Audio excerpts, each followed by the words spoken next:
Hi guys, gusto niyo bang matutunan tong magic payong? Yung nawawala lang gamit ang payong. Madali lang to guys. Turuan ko kayo. Una guys, punta na kayo sa CapCut nyo.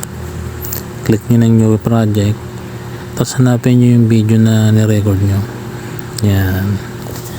Tapos ngayon guys, hanapin nyo yung pag mayroon mahaba yung video nyo, pwede nyo naman bawasan yan guys. Nasa sa inyo na yan. Hanapin nyo yung video no, na tumalon kayo na hindi kayo nakita dun sa payong. Yan, yung ganyan guys. Basta yung hindi na kayo nakita, tapos click nyo yan, split nyo guys. Basta yung saktong hindi nakita yung paa nyo. Yan. Pagka split nyo guys, hanapin nyo naman yung binagsak nyo na yung payong. Yan, yung dyan. Split. Tapos yung iba guys, delete nyo na. Yan, kagaya nyan, delete nyo na yan.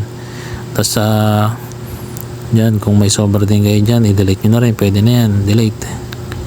Kasi hahaba yung video nyo pagka hindi kayo nagbawas. Mas maganda kasi yung sakto lang. Ayan, split delete lang guys. Tapos yung unahan, kung mahaba din yung intro nyo, split delete nyo na rin, bawasan nyo na lang. Yan, para yun lang yung kalalabasan yan. Yan, click nyo na rin yan, tapos export nyo guys. Pag nalinis nyo na yung video nyo. Tapos ngayon guys, hindi pa tapos yan ha.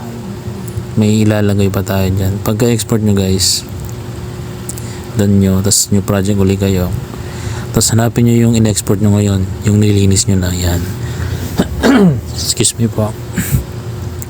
Tapos ngayon guys, mag-a-add naman tayo dyan ng keyframe. Yan yung ginawa nyo kanina ha.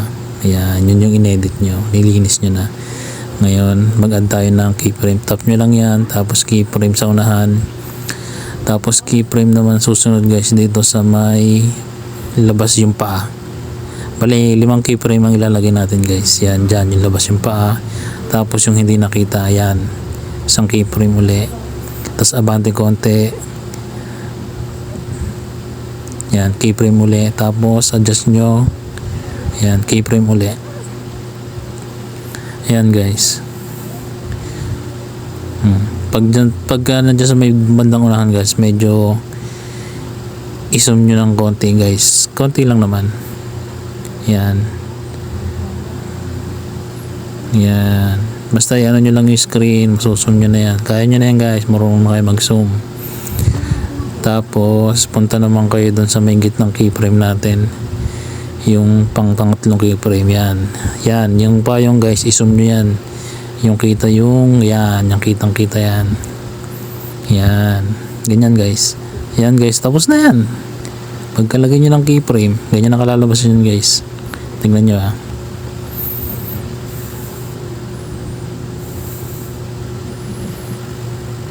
Okay, salamat sa panonood guys. Like and follow na lang po.